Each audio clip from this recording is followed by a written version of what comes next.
reencontrar um com o outro, né? É.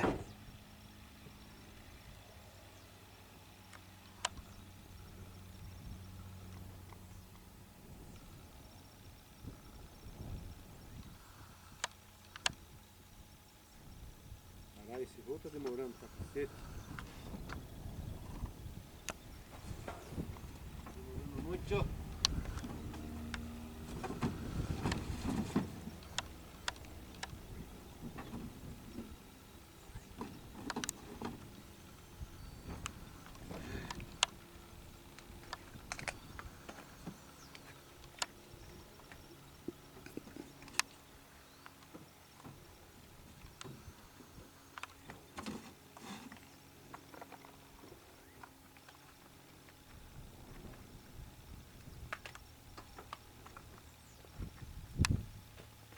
Esse mais dois, né?